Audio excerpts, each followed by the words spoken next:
The ACC opener for the Tigers against Florida State is one that many expect will set the tone for the ACC Atlantic race as both teams face each other ranked in the top 25 for the first time since 1989. Taj Boyd started slowly against Florida State but got better as the day went on in Death Valley. Every time that we needed to score and make a play, it was made, and guys stepped up. So, I mean, I just got to put the ball in the guys' hands. It was the Tigers' fourth game this season with 455 yards or better, and Boyd's second straight with 300-plus passing yards. He got rattled a little bit today, and what was good to see was how he responded. It's about the next play. Adversity is inevitable. It's what do you do when it comes? And, he just gathered himself up, went back to work, and made some big plays. An example of that came in the fourth quarter as he pump fakes and throws a perfect ball to Sammy Watkins on a play that covers 62 yards and puts the Tigers ahead 35-23. Watkins finishes with 8 catches and 2 touchdown receptions and spreads the praise afterwards. Defense fought back, offense fought back, and we just made a win. That's one day of work. Just one day of work. We got to go next week and do the same thing, man. Can't be satisfied. Can't get complacent. And Moore provided the game's decisive play as he sacks FSU's Clint Trickett with under 30 seconds to go and the Seminoles trailing by 5. It preserves a 35-30 victory and Clemson's first 4-0 start since 2007. The victory is also Clemson's second straight against a top 20 opponent and its 5th straight over the Seminoles in Death Valley. Clemson's 4-0 start is the first since 2007. Saturday's game against Wake Forest brought back vivid memories of the 2010 Auburn game for kicker Chandler Catanzaro and probably many Tiger fans as well. Auburn wins it in overtime. With a minute and 18 remaining in the fourth quarter, Catanzaro had the chance to put his team ahead, but missed just 29 yards away, and the game remained tied at 28, and the Demon Deacons were given new life in their quest to win an ACC title. Catanzaro was given an opportunity for redemption as he later delivered from 43 yards as time expired. It gave Clemson a 31-28 victory and their second Atlantic Division title in 2 years. College football is so up and down. You lose to this team, beat this team.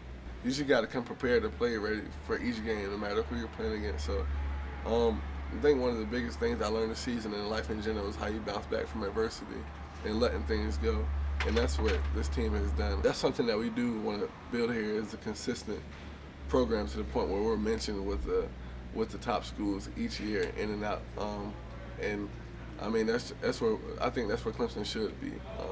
And hopefully this is the start of a legacy and dynasty, and we just got to keep moving forward from here. And that win propelled the Tigers towards their first ACC championship in 2 decades. I can't put the words together to describe the feeling I have, the appreciation, the pride for Clemson, for the fans, to finally get back to where they want us to be, where we want to be. The win gives the Tigers something else to feel good about. They're the first Clemson team since 1990 to finish without a loss at home, winning all 7 games. As they get ready for their game Saturday, the Tigers and Gamecocks provide injury updates. Clemson lists wide receiver Sammy Watkins as questionable for NC State, as Dabo Swinney indicated that would likely be a game-time decision based on how his shoulder feels. While USC defensive coordinator Ellis Johnson says DBs DJ Swearinger and Devontae Holloman will play sparingly against the Citadel if they're cleared from concussion issues. Sammy Watkins experienced both ends of the spectrum Saturday night in College Park. This fumble of an early punt set up Maryland's first touchdown and helped the Terrapins build leads of nearly 20 points on 2 occasions. I made a couple bad plays, but also I just put that behind me and just kept going and then made some bigger plays that even helped the team out. However, this 89-yard kickoff return for a touchdown in the fourth quarter gave Clemson the lead for good and helped show that the true freshman can be both human and superhuman all in the same game. He's got great hands, and he attacks the football as good as anybody I've ever seen. The Tigers trailed by as many as 18 points in the opening half and early in the third quarter before storming back behind Taj Boyd, who finished 26 for 38 for 270 yards passing as the catalyst of an offense that totaled 576 yards. No matter what type of situation we're in, the offense is never going to let us, just hang out there to dry. And if not for Andre Ellington's 212 yards rushing and 2 touchdowns, and Watkins' 345 yards of total offense, a Clemson record, as well as 2 impressive touchdown catches, the Tigers might not have been 7-0 and still have the driver's seat in the ACC Atlantic.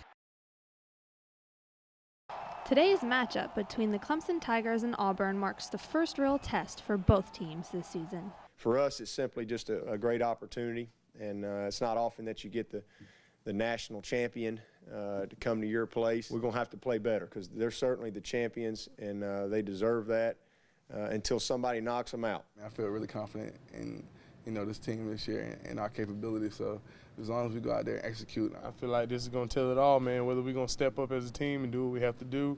You know, it's Auburn. You got to respect them. Like Coach Sweeney said, the national champ, they're going to try to defend it. You know, their level of winning is up there now since they won, so we got to match it. Clemson, which stands 2-0, has struggled with wins against Troy and Wofford. Auburn, also 2-0, could have easily been 0-2 with last-second wins against Utah State and Mississippi State. So we know it's going to be a very physical battle, but yes, last year I think it was an eye-opener for us, and we know our guys will be very aware of what they're going to face when they walk in there. Obviously, a win gives the Tigers some legitimate early season momentum and could add further confidence to the new offensive scheme. Maybe most importantly, it would allow Clemson to make a statement as Auburn comes in with the nation's longest winning streak at 17 straight.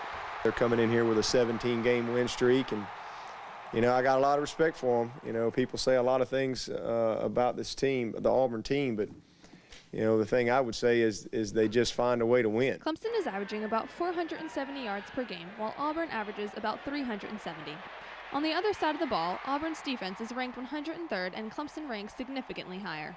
If nothing else, the Tigers have shown balance when they have had the ball the first two games, and as a result, quarterback Taj Boyd says he has become more comfortable.